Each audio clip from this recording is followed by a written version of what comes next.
ఇంతకుముందు మనం మాట్లాడినా మళ్ళీ హఠాత్తు కూడా గుర్తొచ్చి రికార్డ్ చేస్తున్నా. అన్న ఎందుకంటే అట్లీస్ట్ 1000 ఏళ్ల తర్వాత ఎవడో ఒకటి వింటాడు ఈ మాట. ఓకే అన్న. మనిషి మోర్టల్ కానీ అండర్స్టాండింగ్ అబౌట్ లైఫ్ ఇమ్మోర్టల్. అది అంటే శాశ్వతం అశాశ్వతం. ఇప్పుడు నాకు ఒక్క విషయం రూఢిగా తెలిసింది ఏంటది, నా చుట్టూ ఏం జరిగినా నాలో ఏం జరిగినా అది బాధగా మారుతుంది ఇంతే.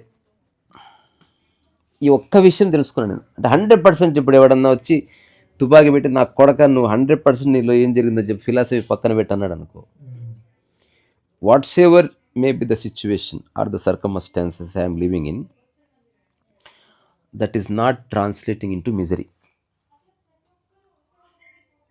ఇది మిజరీ. మిజరీ అంటే బాధ, దుఃఖం. నేను చిన్నప్పటి నుంచి నేను చూసింది ఏంది, అందరి దగ్గర అన్నీ ఉన్నాయి, మిజరీ కూడా ఉంది. కొందరు అక్కడికి వస్తున్నా. బాధపడద్దు. ఎందుకు బాధపడొద్దు అంటే నువ్వు సరిచేయి లేదా పక్కకు తప్పుకో. అన్కండిషన్ అంటే ఇప్పుడు ఈ బాధ పోయింది, మళ్ళీ ఇంకో సందర్భం వస్తే ఆ బాధ వచ్చి మళ్ళీ అది కొంతకాలం తర్వాత పోతుంది, మళ్ళీ ఈ రెండు క్లియర్ అయినాయి. ఇప్పుడు ఎవరితో పెళ్ళయింది, వాడితో కొన్ని బాధలు వచ్చినాయి, ఒక 2-3 అది క్లియర్ అయింది. ఆ తర్వాత ఏదో పిల్లలు వచ్చిర్రు, ఈ పిల్లల బాధ, ఇది రాంగ్. అంటే ఓవరాల్ గా బాధ అసలు బాధపడొద్దు. That is the whole point. ఇప్పుడు బాధనే దాన్ని లాస్ట్కి ఉదాహరణకి నేను రాయితో కొడతా ప్రవీణ్ని, సుత్తితో కొడతా ప్రవీణ్ని, ఒక్కటే నొప్పి అవుతుంది, నొప్పినే. ఇప్పుడు ఆయన రాయితో కొట్టాడు కాబట్టి నాకు ఎక్కువ నొప్పి దాకలే, కానీ ఆయన సుత్తితో కొడితే నాకు బాధ అయిందని ఎవడన్నాడు. బాధ మనసుకి కారణం ఏదైనా నొప్పి సేమ్ కదా. ఇప్పుడు ఇంకొకటి నొప్పి నేను రాయితో కొట్టినా పక్కవాడు రాయితో కొట్టినా సేమ్ అవుతుంది నీకు. బాధ కూడా అట్లే ఉంటుంది. అంటే ఏదో కారణం చేత నువ్వు బాధను ఆహ్వానిస్తున్నావు. డిపెండెంట్ వాళ్ళు అంటే ఎక్స్పెక్టేషన్ అనేది ఒక కారణం. నా దృష్టిలో నువ్వు మనిషిగా పుడితే ఎక్స్పెక్టేషన్ చేయకూడదు. కానీ నేను మళ్ళీ ఫస్ట్ ఇది మళ్ళీ చెప్తా, అంటే ఇప్పుడు నేను చెప్పింది సరిగ్గా వినలే, నేను మళ్ళీ చెప్తా. ఇప్పుడు నేను ఒక ఉద్యోగం చేస్తున్నా, ఆ ఉద్యోగంలో ఏదో మా బాస్ అనే దానికి బాధపడి ఇదంతా కామన్ అని తెలుసుకున్నా, ఈ బాధ పోయింది. పెళ్లి చేసుకున్నాడు, చేసుకున్న తర్వాత ఆ అమ్మాయితో ఏదో బాధపడలేదు, ఆ అమ్మాయి అబ్బాయితో బాధపడ్డది, ఇదంతా కామన్ అని 2 ఏళ్ళలో తెలిసింది. అందులో పిల్లలు పుట్టారు. ఇప్పుడు ఈ 2 బాధలు లేవు, కానీ ఈ పిల్లలతో బాధపడుతుంది. ఇది రాంగ్. ఈ అప్రోచ్ పరమ రాంగ్. ఇది అట్లా కాకుండా ఇది ఎట్లుందంటే నేను తప్పించుకోవడం తెలుసుకున్నా. రాయేసినా తప్పించుకుంటా, పువ్వు వేసినా తప్పించుకుంటా, ఏమో సుత్తి వేసినా తప్పించుకుంటా. ఇప్పుడు నేను రాళ్లతో తప్పించుకోవడం నేర్చుకున్నాను, ఇంకా మిగతావి నేర్చుకున్నా.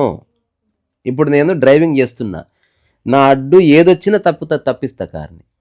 ఇప్పుడు నేను ప్రస్తుతం మనుషులకు గుద్దట్లే, జంతువులకు వాటికి గుద్దుతున్నాయి అని అట్లే వాడని అంటారా. ఇది జనరల్గా తెలిసింది. నాకు ఈ విషయంలో బాధ లేదు, మా అమ్మ విషయంలో నాకున్న బాధంతో ఒక్కటే. నేనంటే ఇది కుదరదు. ఇది ఇప్పుడు అది పోయిన తర్వాత ఇంకోటి వస్తుంది. నాకున్న బాధ ఒక్కటే నా ఆరోగ్యం, అది పోతుంది. నాకున్న బాధ ఒక్కటే నా కొడుకు సెటిల్ కాలి, తర్వాత నాకున్న బాధ ఒక్కటే ఇంకేదో. ఎంత అనుకున్నా ఇది మర్చిపోలేవు. నేను అన్నగా టూ మచ్ డాడీ, బౌత్ హోగే. నేను అంటున్నది అసలు సందర్భాలు చెప్పకు. వాట్ ఈస్ దట్ అండర్స్టాండింగ్ అన్నది అనమాట. 100%. కానీ అంతే, ఎక్కి కారు నడుపు అంటే కారు ముందలపోదు, డ్రైవింగ్ కూడా తెలియాలి. సో ఇప్పుడు నేను తెలుసుకున్నది ఏంటంటే, ఇప్పుడు నేను ఎవరి నుంచి ఏం ఆశిస్తలేను, దట్స్ ఆల్. రెండోది, ఆశించినంత మాత్రం బాధ ఉంటుంది అంటే ఉంటుంది. ఐడెంటిటీ కూడా ఉండదు. అంటే ఒక క్యాండిల్, ఓషో చెప్తాడు ఇది, ఒక జ్ఞాని ఎట్లా డిసప్పర్ అయిపోతాడంటే, ఒక క్యాండిల్కి అటుపక్క ఒత్తి ఉంది, ఇటుపక్క ఒత్తి ఉంది, 2 పక్కల అంటించినట్టు వాడు. అంటే 2 పక్కల వెలిగి క్యాండిల్ డిసప్పర్ అయిపోయింది, ఆ తర్వాత ఒత్తి డిసప్పర్ అయిపోయింది, ఆ దీపం మారిపోయింది. అట్లా ఇప్పుడు నేను ఎక్స్పెక్టేషన్ చేయట్లే, మంచిదే, కానీ బాధ ఉంటుంది. బికాజ్ ఐడెంటిటీ వల్ల కూడా బాధ వస్తుంది. ఐడెంటిటీ అటాచ్మెంట్ వల్ల వస్తుంది. ఇప్పుడు ఈ 2 నేను ఏమంటారు కదా, అత్యంత ఆశ్చర్యకరంగా ఎండ్ అయిపోయింది నాలో. ఇప్పుడు ఇంకొకటి, నేను ఎండ్ చేసినా అంటలేను, ఎండ్ అయినాయి అట్లా. అసలు నేను చెప్పింది అర్థమైతే అది అల్టిమేట్ సొల్యూషన్. ఇప్పుడు ఆర్మీ జవాను బార్డర్లో ఉన్న ఒక ఇన్సెండియరీ అంటే చొరబాటుదారుని గురి చూసి పుచ్చ లేపేస్తాడు. హుజూర్ కనలగావ్ అంటాడు. యాక్ట్ అల్లెందు మాట దీని గురించి చాలా బాగా చెప్తాను. అంటే అది గర్వంగా ఫీల్ అవుతుంది. It's a duty, that's all, end of the story. ఏముండదు. ఇప్పుడు సర్జరీ చేసిండు, డాక్టర్ డెలివరీ చేసిండు, డాక్టర్ ఎందుకు స్వీట్ తింటాడబ్బా? డాక్టర్ ఎందుకు స్వీట్ పంచుతాడు? డెలివరీ చేసిన డాక్టరు ప్రాణం కాపాడిండు, తన వృత్తి ధర్మాన్ని చేసిండు. కాంటెక్స్ట్ వేరే, మనం చర్చించేది వేరే. సో నేనేం చెప్పాలనుకుంటున్నానంటే, బుద్ధుడు చెప్తాడు బాధ ఉంది కానీ ఎంతసేపు బాధపడతామని నీ చేతిలో. మన చేతుల్లో ఉంది. ఇప్పుడు నాకు బాధ లేదు, నేను డెడ్ బాడీని కాదు, బాధ ఉంటుంది ఖచ్చితంగా నాకు కూడా, కానీ సెకనే. ఇంతేనే చెప్పాలనుకున్నది. ఇది ఎందుకు వచ్చింది? ఎక్స్పెక్టేషన్ వల్ల నాకు బాధలు ఎప్పుడు రాలే. నా ఐడెంటిటీ భంగం కలిగింది, నేను బాధపడలే. హ్యూమనిటేరియన్ గ్రౌండ్లో బాధపడ్డా నేను చాలాసార్లు. ఓకే. ఒక సాటి మనిషి చచ్చిపోతే నాకు దుఃఖం వచ్చింది. ఇప్పుడు వీళ్ళ నాన్న చచ్చిపోతే నాకు అంతులేని దుఃఖం వచ్చింది. వెక్కి వెక్కి ఏడ్చా నేను. మా బుచ్చారెడ్డి గారు డెత్ బెడ్ మీద ఉంటే నేను తట్టుకోలేకపోయినా. కానీ ఈనాటి వరకు నేను ఎప్పుడు బాధపడలే. నేనేం చెప్తున్నా, ఐడెంటిటీ వల్ల, ఎక్స్పెక్టేషన్ వల్ల బాధ రిపీట్ అవుతుంది. ఓకే. గుర్తు వచ్చిన ప్రతిసారి బాధ వస్తుంది. ఇప్పుడు నేను చెప్పే హ్యూమనిటేరియన్ గ్రౌండ్ వర్తమాన బాధ ఒకటేసారి ఉంటుంది. ఎందుకంటే ఆ బాధ జ్ఞాపకం వల్ల రాలే, గాయం తగలడం వల్ల రాలే, నీ ఈగో హర్ట్ అయినందుకు రాలే. సాటి మనిషి, ఇప్పుడు ఉదాహరణకి నీ వేలు దెబ్బ తగిలితే అయ్యే గాయం లాంటిది. అట్లా అంతకుమించి ఏం లేదు. ఆ క్షణంలో ఫీల్ అట్లా జెన్యున్గా బాధపడతా నేను. ఇప్పుడు ఒక సాటి మనిషి తెలిసి ఇబ్బంది పడుతున్నాను అనుకో, చిన్న బాధ కలుగుతుంది నాకు. కానీ అది తోటి కోడలు నన్ను అన్నది, లేకపోతే నాదెవడో వేసుకుపోయిండు, ఈ బాధలు కాదు. అది అది అది వేరే బాధలు అవి. అది మైండ్, నీకున్న కల్పనలు, ఒక వ్యక్తి నీతో ఎట్లా ప్రవర్తించాలి, ఎక్స్పెక్టేషన్స్ వల్ల వచ్చే బాధలు వేరు. సో అవి నాకు ఒక్కటి లేవు. I ended it. ఎందుకంటే దానివల్ల ఏమి రాదని తెలుసుకున్నాను. కానీ అది ఇంపార్టెంట్ అని ఎవరన్నా వాదిస్తారనుకో, నేను ఇమ్మీడియట్గా ఆల్ ద బెస్ట్ చెప్తాను. ఎవరిష్టం వాళ్ళది.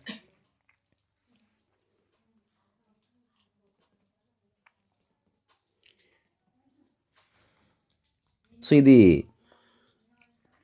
నా లైఫ్లో ఒక మిరాకిల్ ఆఫ్ మిరాకిల్స్ అంటాను నేను. లేకపోతే నేను చూసిన అన్నీ ఉండి బాధపడే వాళ్ళని చూసిన, అన్నీ ఉండి కుళ్ళిపోయే వాళ్ళని చూసిన అంటే నేనేం కావాలని చూడలే, నాకు తారసపడ్డారు.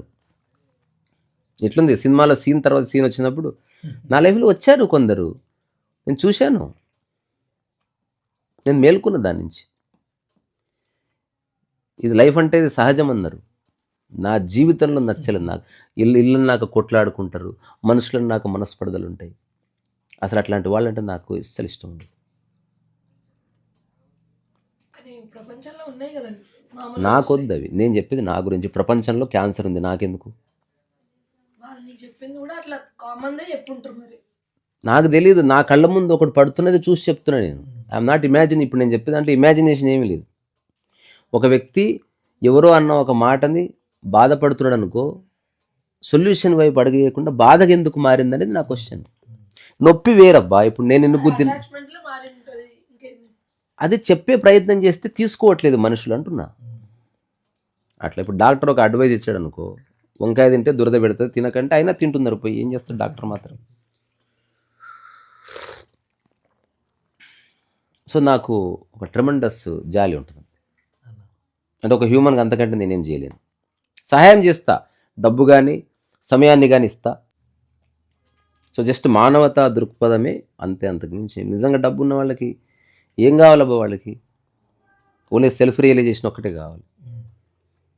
ఇవ్వగలిగితే అది ఇవ్వాలి, లేకపోతే ఇవ్వడానికి ఏమీ లేదు, స్విచ్ ఆఫ్. సరే ఇప్పుడు ఎట్లా అంటారు కదా, I'm so fortunate I found this. ఇది ఒక పక్క వాళ్ళు ఇచ్చే వ్యాలిడేషన్తో సంబంధం లేదు. ఎదుటి వ్యక్తి ప్రశ్నించవచ్చు, మెచ్చుకోవచ్చు, మెచ్చుకోకపోవచ్చు, బాగుందనొచ్చు, బాగాలేదనొచ్చు, కూర్చు ఫరక్ పడతాయి. ఇప్పుడు నువ్వు శ్వాసిస్తే నీకు తెలుస్తుంది కదా నీ లంగ్స్ బాగున్నాయని, అట్లా నాకు తెలుస్తుంది నా బీయింగ్ బాగుంది. ఇప్పుడు వేరేవాడు వచ్చి నీ లంగ్స్ ఏం బాగాలే ఉంటే ఎట్లా?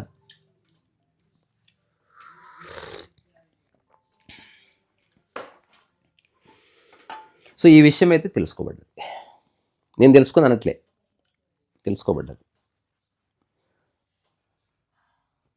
ఇది ఎట్లా చెప్పొచ్చు అంటే, ఒక అడవిలో ఒక బ్యూటిఫుల్ ఫ్లవర్ వస్తుంది కదా, అది ఓపెన్ చేయలే, అంటే నేను విరబూసిన అని కాకుండా విరబోయబడ్డది. అది రకరకాల విషయం, మరి అందరికి ఎందుకు అవ్వట్లేదు? అది నాకు తెలియదు. They are not interested in peace. ఉదాహరణకి సరదాగా అనుకుందాం, గానుగ నూనె మస్ట్ ఇంపార్టెంట్ అన్నట్టుగా ప్రశాంతత ఇంపార్టెంట్ అనిపించాలి. ఉదాహరణకు చెప్తున్నా, నాకు ఈ కాటుకనే కావాలి అన్నంత ఇంపార్టెంట్గా నేను ప్రశాంతంగా ఉండాలని అనిపించట్లేదు. వాళ్ళ కన్ను బాగుంటే చాలు, మనసు ఎట్లున్నా పర్వాలేదు.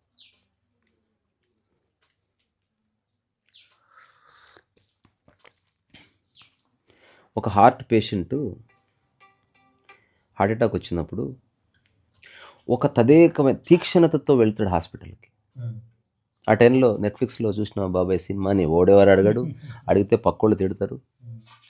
వాడికి ఒకటే ఉంటుంది ధ్యాస, నేను బతకాలి, అంతేనా? అట్లాంటి దృష్టి ఉన్న వాడికి ఇది చిక్కుతుంది.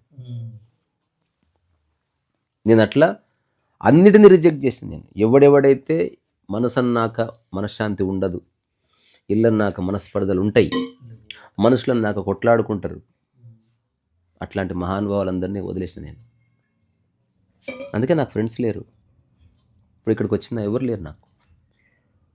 నేను మహబూబ్నగర్ పోతే ఎవరు లేరు. ఫ్రెండ్స్ ఎందుకు లేరు అంటే ఈ చర్చ అనంతంగా. సో మనిషి కంటే శివలింగంగా ఉంటే బాగుంది లైఫ్. అందరు వస్తారు, చూస్తారు, నమస్కరిస్తారు, పోతారు. తానుగా ఏమి చేసేది ఉండదు, ఏ డెకరేషన్ అక్కర్లేదు.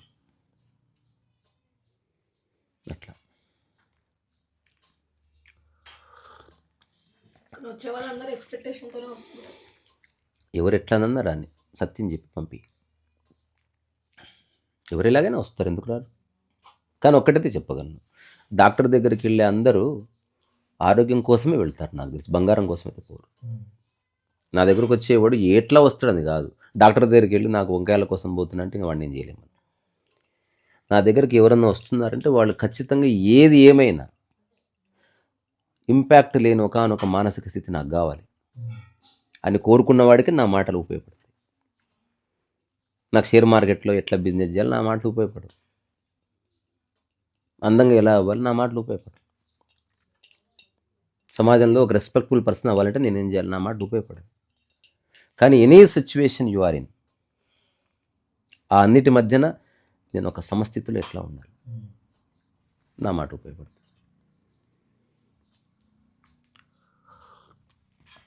అందుకని ఇది కోరుకునే వాళ్ళ సంఖ్య తక్కువ కాబట్టి నా దగ్గరికి ఎక్కువ ఏమి రారు. వచ్చినా నాకు తెలిసిపోతుంది, వెరీ ఫ్యూ అనమాట. ఇప్పుడు మన ఇద్దరం కలిసాం, వెరీ రేర్. ఇన్ని సంవత్సరాల్లో నాకు తెలుసు ఒక 5-6 సీరియస్ పీపుల్ కలిశాను. And that is also big number అంట నేను.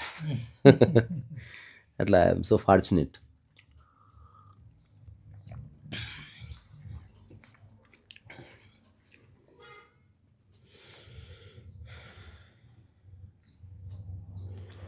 అంటే ఇప్పుడు చివరి మాట ఏంటంటే, మైండ్ సృష్టించిన వాటిల్లో మిజరీ కూడా ఒకటి. ఇది హ్యూమన్ క్రియేషన్. ఇప్పుడు ఎనిమల్కి పెయిన్ ఉంటుంది, మిజరీ ఉండదు. లాట్ ఆఫ్ డిఫరెన్స్ ఉంది. ఇప్పుడు ఒకరికి డయాలసిస్ నడుస్తుంది, పెయిన్ ఉంటుంది.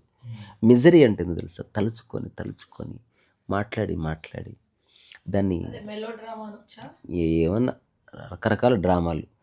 ఇదేమంటారు, సింపుల్గా చెప్పాలంటే నీ యొక్క జోబులో 20 డైపర్లు పెట్టుకుంటే ఎట్లుంటుంది అట్లుంటుంది. అందరి మనసులో డైపర్లు వేసుకొని తిరుగుతున్నారు. కంపు కొడుతుంది అంటే ఎందుకు కొట్టదు? జోబులనే పెట్టుకొని తిరుగుతుంది. అది పడేరా సామంటే ఇది అట్మోస్ట్ ఇంపార్టెంట్ నాకు అంటున్నారు. Diaper important. డైపర్లో వచ్చేది అది రాకుండా, చెత్త రాకుండా ఉండాలి, అది కాదు నేను చెప్పేది. వదిలేసిన డైపర్లో షిట్టే ఉంటుంది కదా, అవును. అందుకని షిట్ అని వాడకుండా డైపర్ అని వాడుతున్నాను నేను. సో ఆ డైపర్ మీద మమకారంతో షిట్ని క్యారీ చేస్తున్నారు. ఒక వ్యక్తి మీద మమకారంతో ఆ వ్యక్తిలో షిట్ ఎందుకు క్యారీ చేస్తున్నావు? ఏదో అంటే స్ట్రేంజెస్ట్ థింగ్ అది. ఇప్పుడు నేను ప్రవీణ్తో మాట్లాడడం ఎంతవరకు అవసరం అంత. ప్రవీణ్ యొక్క చెత్త నాకెందుకు? ఎట్టి పరిస్థితుల్లోనే వద్దు. సహాయం చేయమంటే చెత్త ఎత్తుకోవడం కాదు, నువ్వు చేయగలిగింది చేయడం. వాడు ఈ మేర కంటే నేను డబ్బు అంటే లేదురా నా దగ్గర, అసలు చర్చించినా వద్దు, దగ్గర లేదు. భోజనం అంటే నాకు ఒక్కరికి ఉంది, 6 మంది వచ్చారు, లేదురా అంటే క్లియర్గా ఉండు. అనవసరమైన ఈ పనికిరాని హ్యూమన్ ఎమోషన్స్లో పడి ఉన్న మానవుడి నుంచి చెప్పాల్సిన ఒక్క మాట చెప్పి తప్పుకోవడం చేయవలసింది. మనం ఎంతసేపు మాట్లాడతాం. ఇది ఎట్టుందంటే చెవిటోని ముందు శంఖమోదకని ఒక సామెతను చూసినావా? చెవిటోడు అని తెలియక నేను ఒక హాలీవుడ్ సినిమా చూసిన, ఒక క్యారెక్టర్ వచ్చి రిసెప్షనిస్ట్ దగ్గరికి వచ్చి తన లవ్ ప్రాబ్లం చెప్పుకుంటూ ఉంటుంది. నెక్స్ట్ హీరోయిన్ కూడా వస్తుంది, హీరోయిన్ చెప్తుంది, హీరో చెప్తాడు, నెక్స్ట్ హీరో చెప్తాడు, హీరోయిన్ చెప్తుంది. అట్లా ఒక 6-7 సన్న తర్వాత అతను జస్ట్ వింటూ ఉంటాడు అనమాట. అతను వింటున్నందుకే చెప్తారు వీళ్ళు. ఫైనల్గా తెలుస్తుంది, I just want to say something, I'm tone deaf అంటాడు వాడు. అంటే నాకు బ్రహ్మచముడు అంటాడు వాడు. రిసెప్షనిస్ట్కి చెవుడు మాటలక్కర్లేదు, సంగీతాలే. లిమిటెడ్ కదా రిసోర్స్. నాకు రూమ్ కావాలి, అక్కడ రాసి ఉంటుంది, 4 కార్డ్స్ ఉంటాయి. I want a room, I want coffee, I want to check out, I want this. ఈ 4ట్లో కార్డ్ తీసి అని ముందలేస్తే ఆ ప్రొసీజర్ అంతా తీసి ముందలేస్తాడు. అసలు ఇంట్లో మాటలే అక్కర్లేదండి. ఒక చాక్ పీస్ ఒక్కొక్కరికి గోడ పెట్టుకోవాలి. తిందామా, నేను ఒక ½ అవర్లో తింటానని రాయి. నేను అంటున్నా, మనం బొయ్యేలోపు మొత్తం బయట చూసుకోవాలి. అసలు ఆ నిశ్చల స్థిర ఆకాశాన్ని, విశాల ఆకాశాన్ని దర్శించకుండా చచ్చిపోతే అసలు నువ్వు మనిషి జన్మని సార్థకం చేసుకోకుండా చచ్చిపోయినట్టు. అంటే ఏ బాధ లేని ఆ నిశ్చల విశాలమైన ఆకాశాన్ని దర్శించాలి మనం. లేకపోతే your wasted your life. Cinema చూసి 3 సీన్లు చూసి వస్తావా బయటికి? మొత్తం చూడవా? అరుణాచలం కొండ ఇంత కనిపిస్తుంది, మొత్తం చూడ, లైఫ్ మొత్తం చూడవా? మొత్తం చూడడం అంటే ఊర్లు చూడడం కాదు, నీ మనసులో ఏమి లేకుండా చూడడం అన్నమాట. అప్పుడు ఆకాశం మీట్స్ అనదర్ ఆకాశం. ఇది జోక్ కాదు, ఇది ఫిలాసఫీ కాదు, ఇది 100% ఫ్యాక్ట్. ఎవరెవరు దీన్ని దర్శించారో వాడు పిచ్చివాడుగానే ఉంటాడు. దాని అర్థం పిచ్చి అని కాదు. వాడు ఏదైతే అనుభవిస్తున్నాడో అది చాలా ప్యూరెస్ట్ ఫార్మ్ ఆఫ్ లైఫ్, గంగాజలం. అది ఎదుటి వ్యక్తి ఏమంటాడు ఒపీనియన్స్ కాదు. ఇప్పుడు నేను ఆనందంగా ఉన్నా, బాధగా ఉన్నా, ఈ ఆనందం బాధ వేరు, అది భాషకు సంబంధించినది. అక్కడ ఆనందం కాకుండా సంతోషంగా ఉన్నా, బాధ ఉన్నా, సంతోషం దుఃఖం, సంతోషం దుఃఖం, ఇట్లా ఉంది. ఇంకొకటి ఉంది, యు ఆర్ ఆల్వేస్ హ్యాపీ.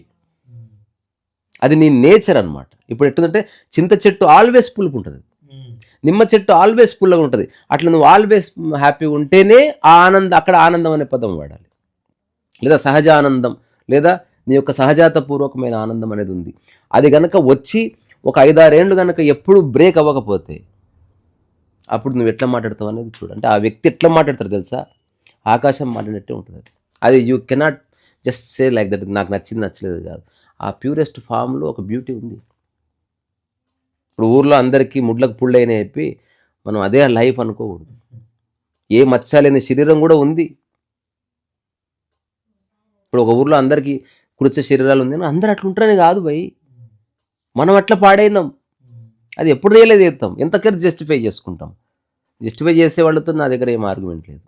నేనైతే అట్లాంటి లైఫ్ నాకు వద్దు, నేను నిర్ణయించుకుంది. ఇప్పుడు ఎట్లయితే ఆర్గానిక్ ఫుడ్డే నాకు కావాలంటాడు, ఆర్గానిక్ మైండే నాకు కావాలి. I decided. రెండోది, ఆర్గానిక్ ఫుడ్ తినేవాడు ఇన్ఆర్గానిక్ తీసుకోవట్లేదు కదా. అలాంటప్పుడు ఆర్గానిక్ మైండ్ ఉందా, నేను స్టూపిడ్ మైండ్స్ ఎందుకు మాట్లాడాలి? ఇప్పుడు వేరే వాటిని ద్వేషిస్తలే, మనం తీసుకోవట్లేదు అంతే. అది నాకు వద్దండి, ఆ బియ్యం అది ఎరువులేసి పండించారు, ఇది కావాలి, ఎక్కువ ధర అయినా పర్వాలేదు. అట్లా లైఫ్లో కొంత కోల్పోయినా we have to be with right minds. సరే, అది బియ్యము ఒక చలనం లేని పదార్థము కాబట్టి మనం నిర్ణయానికి వస్తాం. మనిషి కాబట్టి ఒక అవకాశం ఇచ్చి చూడొచ్చు. ఇతను కొంత ట్రాన్స్ఫార్మ్ అవుతాను అనుకుంటే we can give it a try. కానీ ఒక మనిషి మారడం తెలిసిన తర్వాత మార్చే ప్రయత్నం చేయొద్దు. ఆ వ్యక్తితో ఉంటే న్యూట్రల్గా ఉండాలంతే. వేస్టింగా అది అన్నకన్నా దున్నపోతు బెటర్ అని ఒక సామెత. చలో.